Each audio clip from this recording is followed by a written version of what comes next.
Hi guys, welcome back to my channel. Balik lagi di Sigawut Production. Masih bareng gue, Jake. Jangan ngomong dong, mengganggu konsentrasi. Balik lagi di Sigawut Production. Masih bareng gue, Jake. Dan hari ini kita ada kedatangan salah satu newbie artis TikTok kita. Wede. Inilah dia, Rico.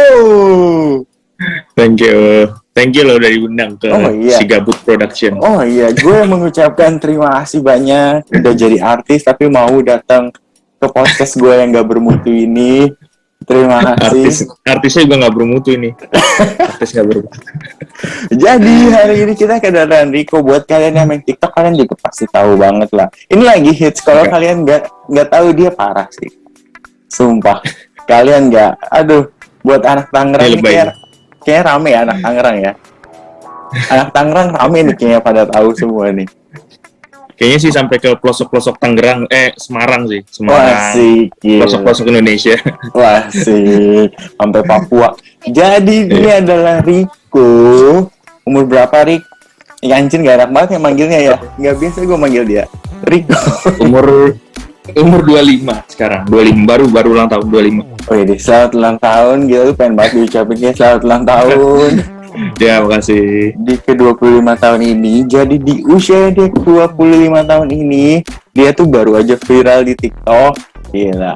Viral apa itu ya? Kalian kalau lihat dia. Nih ya, sambil gue bukain ya. Nanti muncul di situnya. Ya, muncul situnya. Kalau kalian buka TikToknya, apa nama TikToknya? Bentar. Rico Sudibyo. Sudah di gila. Lu maunya gue panggil Rico atau nama panggilan nih? Rico aja lah. Oke. Gue nggak biasa nih. Rico sudah ada di 1330 followers. Dalam berapa hari anjir terakhir yang membuat video lu viral? Terakhir tuh followers gue 36 doang. Pas yang itu FYP langsung naik 1000 lebih. 1000 itu gak lama itu ya. Itu tuh baru 2 hari yang lalu ya. Gila. Luar biasa. Dan ini ceritain dong, kok ini bisa viral ini? Lu bahas apa ini sampai viral ini? Gua nggak tahu sih. Itu lagi iseng aja, emang lagi iseng edit video, kayak coba flashback ke waktu masa kerja gitu kan. Terus udah mulai nyari konten apa nih yang cocok buat masukin ini. Ya udah, akhirnya muncul ide itu. Terus gara-gara yang pernah ada lihat juga konten di ini yang mirip-mirip kayak gitulah, ya udahlah ikutin aja. Gitu. Nah, di sini tuh lu bilang baru aja nggak dipecat ya, lu ngundurin diri secara terhormat ini ya. Ngundurin diri dong, resign. Wede, ngundurin diri secara terhormat itu bulan? Ngajuinnya Agustus 2020. Agustus 2020, ya. Lu itu lu baru ngajuin atau pas pandemi Covid tuh. Kenapa? Udah fix keluar atau baru ngajuin? Ngajuinnya Agustus, keluarnya kan 1 month notice, jadi September baru keluar. Akhirnya dari video ini lu belajar bisnis. Ya, memperdalam bisnis lah. Karena basic gua kan waktu kuliah kan bisnis juga.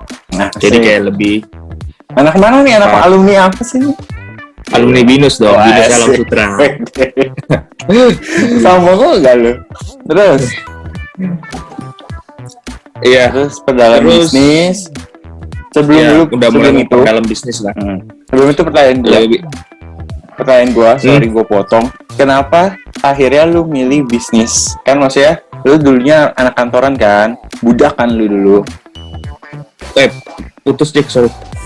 Oh, dulu lu kan budak. Iya. Budak. Terus kenapa lu memutuskan nggak mencari bos lu lagi? Menjadi budak perusahaan lain lagi? Budak perusahaan lain. Tapi kenapa lu? From budak ke budak ya? Kenapa ya? Karena gue udah dari pas jadi budak selama 2 tahun lebih itu kayak ngerasa budak itu bukan passion gue. Wah sih. Luar biasa, bangga gue, bangga. Kan ada orang yang passionnya jadi budak gitu kan. Nah, gue kayak selama 2 tahun setengah itu kayak melihat menjadi budak itu kayak bukan gue lah, maksudnya capek juga karena gajiannya ada uangnya tiap bulan, terus ada di perusahaan tuh kan hierarkinya berasa banget gitu kan. Itu kayak susah lah buat gue berkembang gitu. Jadi ya udah gue mutusin buat bisnis aja lah. Dan pertanyaan selanjutnya, lu kenapa berani mulai bisnis dan lu berani keluar itu saat pandemi? Sebenarnya itu nggak ada pikiran kayak ini lagi pandemi atau gimana gitu. Gue tipikal orang yang paling nggak bisa kalau nggak dihargain, kalau udah nggak dipercaya, terus juga kalau udah nggak adil tuh gue udah paling nggak bisa gitu. Jadi ya gue menarik diri aja, gue nggak ada pikiran wah covid nih nanti susah nyari kerja atau apa gitu. Cuma gue ya udahlah, gue merasa nggak dihargain, ya udah gue memutuskan untuk resign. Gue nggak berpikir ke depannya sebenarnya itu. Nah itu jadi yang kayak lebih jalanin aja. Itu yang lu jelasin ya, lu sampai lu screenshot chatnya di TikTok lu tampilin pertama kali bagaimana lu tidak dihargainya. Ya, kita nggak mengejat siapa-siapa ya. Lu juga pasti nggak mengejat atasan lu ini kan. Karena berkat dia pun dari TikTok lu juga akhirnya ngambil kesimpulan berkat dia juga lu ada di titik ini. Iya betul. Betul banget. Jadi bukan tentang belajarnya dari sini, bukan tentang orang itu berbuat jahat apa sama kita, tapi tentang bagaimana kita memaknai kondisi yang ada ke kita. Betul. Perantaranya cuma mungkin lewat bos itu. Kalau menurut gua perantaranya mungkin lewat dia. Tapi gimana lu maknainya? Karena menurut gua ya dari hal buruk aja bisa tercipta hal yang baik, bahkan lebih baik gitu. Jadi ya udahlah, gue pertama pas baca chat itu sebenarnya sakit hati gitu. Dibilang kerjaan gue nggak jelas gitu kan. Sementara dia belum tahu lah maksudnya kinerja gue seperti apa, tapi udah dibilang nggak jelas. Pertama pas baca itu sakit hati luar biasa gitu. Cuma gue udah mulai memahami, mulai kayak berdamai sama diri gue sendiri. Oke lah, mungkin ini acuan buat gue gitu, buat maju ke depan lebih lagi gitu. Sampai akhirnya lu lebih sekarang ya, dan lu mulai bisnis. Bisnisnya apa? Bisnisnya kecil-kecilan aja, balon-balon, tukang balon kayak. Tukang balon tapi wede, penghasilan jangan ditanya dong ya. Nah, tukang balon nih Instagramnya ini nih, pokoknya ntar ada muncul lagi aja. Instagramnya apa, Cir? Ya cek aja di @buket_by_Vencay. Nah itu kalian boleh cek, pokoknya itu. Dan akhirnya gimana? Pasti pertanyaannya orang tuh pengen tahu kan, selalu berani mutusin untuk keluar karena nggak dihargain. Akhirnya lu bangkit dari keterpurukan sampai akhirnya lu beraniin diri untuk mulai bisnis. Bisnisnya ini partner ya, bareng pasangan lu ya? Iya betul, bareng pasangan. Apa yang lu perdalam? Pasti orang bertanya gimana caranya, karena orang kan pasti maunya lu kasih simpelnya lah, karena orang kan maunya simpelnya ya, bukan prosesnya ya. Tentang bisnisnya nih atau tentang hal-hal yang berbau bisnis itu dalam mulai apa ya, gue pernah dengar quotes gini dari orang, bisnis itu pasti rugi tapi konsekuensinya ya kaya. Bisnis tuh pasti rugi, tapi konsekuensinya kalau lu berhasil lu bisa kaya. Kalau berhasil. Quotes, ya kalau berhasil. Nah itu quotes yang mulai gue terima dalam diri gue gitu. Jadi kayak kalau orang-orang tuh mulai takut terjun ke bisnis karena pemikirannya terbalik dari yang kata-kata tadi. Pemikirannya seperti ini, kalau orang-orang awam kayak bisnis itu pasti kaya, konsekuensinya rugi, terbalik. Nah orang-orang tuh di alam bawah sadarnya tuh nggak siap menerima konsekuensi yang negatif. Jadi mereka memikirkannya ya udah negatifnya, aduh konsekuensinya gue rugi, modal gue habis nanti dan sebagainya gitu. Nah, gue balik gitu. Bisnis pasti rugi, jadi gue udah siap rugi gitu. Tapi konsekuensinya, kalau gue berhasil ya gue kaya gitu. Jadi misterinya itu hal yang positif. Jadi itu yang gue cari gitu positifnya. Jadi ya gue udah nothing tulus aja gitu. Karena kalau nggak dimulai ya sama aja bohong gitu buat gue. Jadi ya udah rugi ya rugi. Gitu. Oke, gila. Mantap banget itu quotes-nya itu. Dan akhirnya lu untung. Kayak orang tuh pasti, orang netizen tuh pengen taunya untungnya gitu kan. Foya-foyanya. Berapa yang udah lu hasilin emang dari akhirnya si balon jadi tukang balon itu? Sampai banyak banget kayaknya di komen-komen kayaknya ada yang hiperbola lah atau apalah nih gue baca-baca. Iya, dikatain ya, hiperbola lah, terus dikatain nggak make sense penghasilannya segitu. Coba dijelaskan, kita klarifikasi nih di sini. Apanya nih? Ya itu untungnya. Kalau untung ya satu produk sih, satu produk tuh bisa 500 sampai 600% lah ya dari bahan baku ya. Dari bahan-bahan yang gue butuhin tuh sekitar 500 sampai 600 sih harusnya nyampe segitu. Jadi ya bisa dikira-kira sendiri lah berapa itu. Kalau misalnya modalnya segitu, 600%-nya berapa, 500% itu untuk satu produk ya. Nah, apa yang lu bikin yakin gue mau jual ini dengan untung 500%?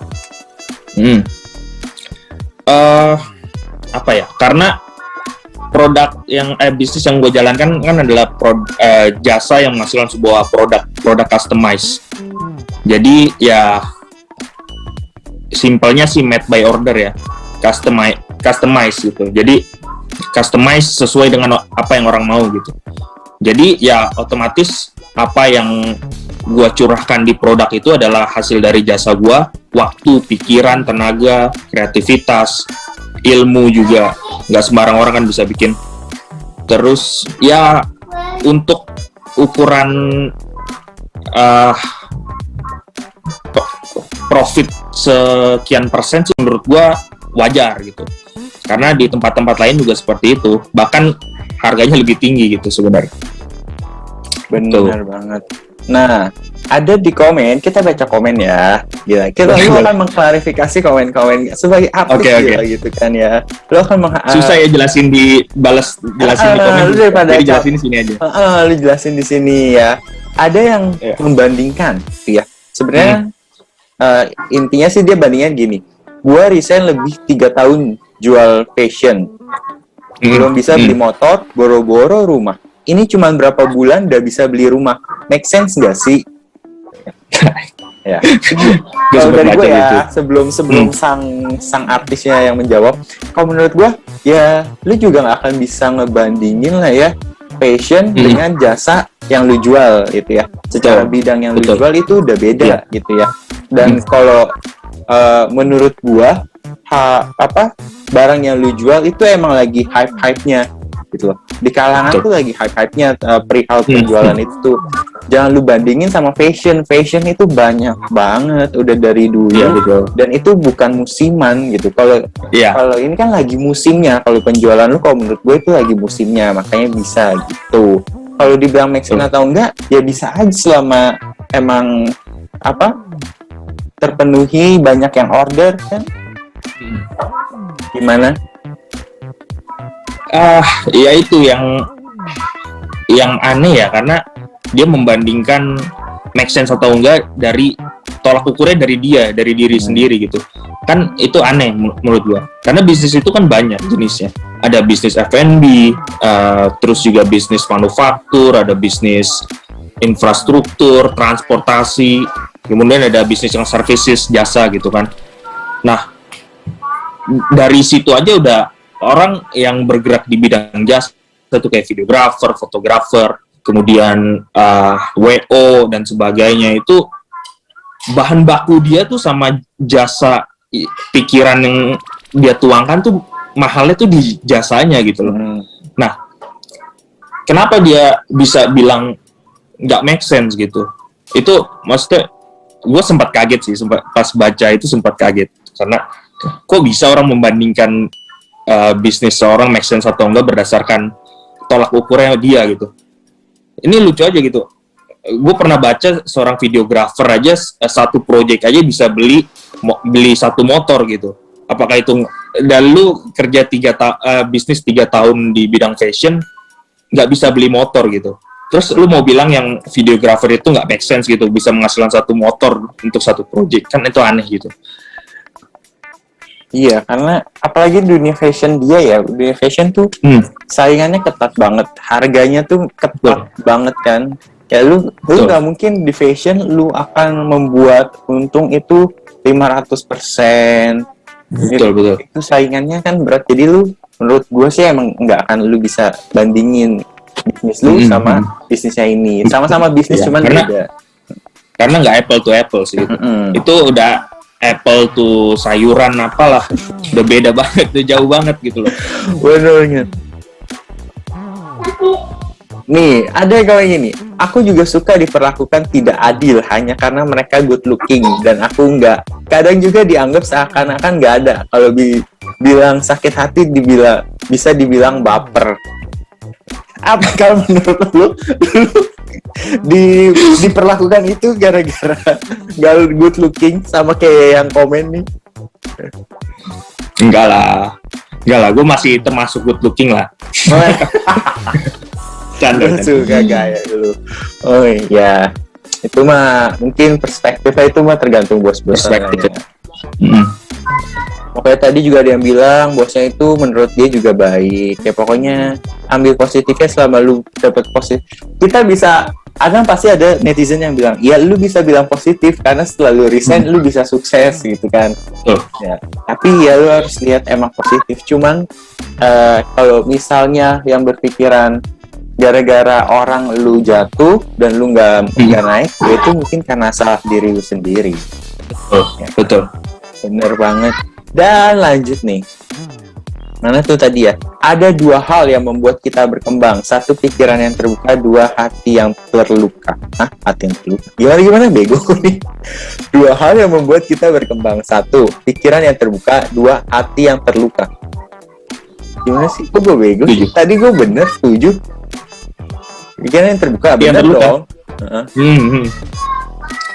Hati yang terluka. Berawal dari hati yang terluka. Itu maksudnya. Benar-benar. Dan ini nih. Ini lo harus jawab juga, dan apa yang akan lo lakukan? Kirim balon ke kantor dulu, kakak kerja kak, terutama ke ex manajernya. ini seru sih. Gue lagi coba nyari tanggal ulang tahun manajer. Pas baca itu gue langsung, wah iya, ide seru juga. Dia yang ngasih ide berarti ya? Iya, ini kasih ide nih. Lumayan buat konten juga. Jadi lu akan mendatanginya langsung atau enggak? Itu belum tahu sih, karena kan lagi pandemi COVID-nya belum kelar. Tapi kayaknya sih akan seru juga sih ngirim balon itu. Ntar gue kasih tag bisnis gue kasih ucapan di ini. Terima kasih dong, lu harus bilang makasih secara langsung. Betul.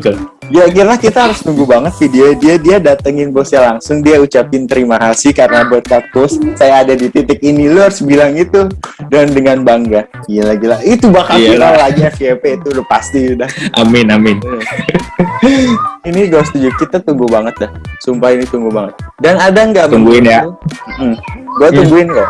Ada nggak komen yang ingin lu bahas yang terngiang-ngiang di kepala lu sekarang? Dari semua komen yang hampir lu jawab semua, anjir. Luar biasa artis. Serius? Gila, artis baik banget, gila. Ini berarti artisnya belum artis banget lah. Masih jawabin komen. Kalau artis yang udah papan atas kan udah boro-boro ada yang dibales. Gila, ini artis barunya humble banget ini, sumpah. Tapi komen gue mah cuma di like doang, bangkai. Banyak loh yang nggak saya like. Oh berarti iya. Pilihan yang saya like itu komen-komen yang berbobot lah. Wah sih. Jadi apa komen berbobot yang paling lu inget? Aduh, lupa deh. Banyak sih yang kayak apa ya? kayak yang menghujat manajer ex manajer gua kayak rasain lah segala macem. Cuma gua nggak berpikir sampai sejauh itu sih. Gua kayak ya itu tadi, dari hal yang buruk pun menciptakan suatu hal yang baik itu mungkin gitu. Tergantung dari diri kita sendiri, mau telan mentah-mentah hal yang buruk itu, makin kita jatuh ya jatuh gitu.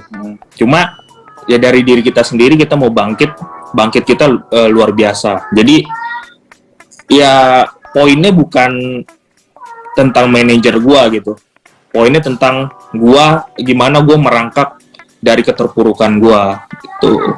Jadi buat teman-teman yang kayak ngomong apa ya, manajer gua gini, rasain tuh manajer, take that bu manajer gitu lah. Jangan kayak gitu. Itu aja sih. Bener banget itu. Dan ya hampir terakhir nih ya, di penghujung terakhir, ada juga yang komen pengen tahu caranya Rico belajar manajemen bisnisnya. Ada yang pengen, mungkin ada lu belajar dari buku apa, ada dari lebih apa, baca buku apa. Basicnya pasti ya buku marketing lah ya, karena menurut gue marketing itu apa ya, hal yang paling penting lah di dunia bisnis.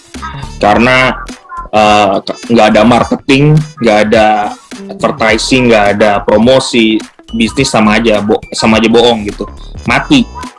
Nah, buat teman-teman, coba deh belajar marketing tentang 4P. Itu hal-hal basic yang penting gitu. Gimana cara kita mendevelop produk, gimana cara produk kita cocok dengan masyarakat, dengan target pasar kita, terus gimana cara kita promosi, itu penting. Jadi ya belajar dari ya basic itu aja lah, terus sisanya tinggal eksekusi aja. Lu belajarnya banyaknya di mana? Di buku atau di internet apa gitu? Mungkin ada saran apa? Rekomendasi. Belajar dari ini sih, yang pasti kan dari kuliah itu marketing, gue dapet sekitar 2 tahun atau 3 tahun itu belajar. Terus juga ya belajar dari referensi TikTok banyak kok, orang-orang yang ngajarin tentang how to grow your business, gimana cara mengembangkan bisnis, gimana cara nangkep target pasar kalian, gimana caranya beriklan di e-commerce gitu-gitu, banyak kok yang ngajarin. Nah itu hal-hal yang kayak gitu mungkin simple, sederhana, tapi kalau misalnya kalian bisa nerapin itu oke banget gitu.